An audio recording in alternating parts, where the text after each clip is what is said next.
Tribunal altera medida koasaun, hodi aplika fali prizaun preventiva para arguidu sidadaun Xinés, nebe tenta halai husi teritóriu Timor.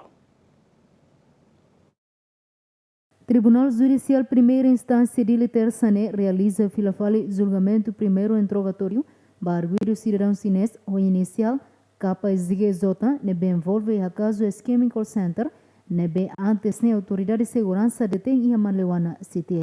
Arguido inicial capa exigezota antes ne tribunal hatungo na despaço, aplica uma medida termo identidade de residência, apresentação periódica no koasaun rihunrua ba arguidu. Mas be arguidu capa exigezota tenta halai husi teritóriu Timor, nune autoridade PSIC haloqueras capturação ba arguidu, hodi submete ricas ba processo primeiro interrogatório. E a sala julgamento arguidu ne declara ba tribunal katak, ne objetivo atu saiba railiur ne, atu visita nia família. A foi ne tribunal continua queres ba alegação, no alegação ne Ministério Público suba tribunal, atu altera medida koasaun nebe antes ne aplica ona ba arguidu. Enquanto parte defesa husu tribunal atu mantém medida sira nebe antes ne aplica ona, no tribunal bele aumenta valor koasaun.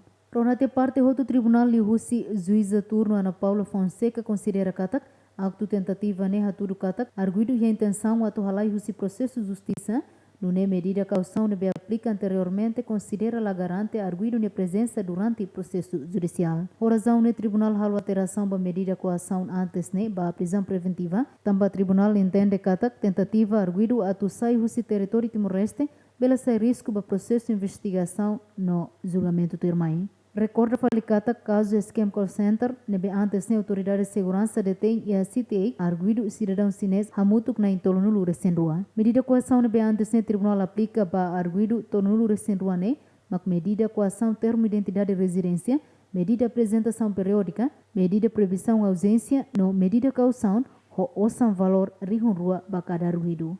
Santina de Jesus, Jacinto Fuca, GMN.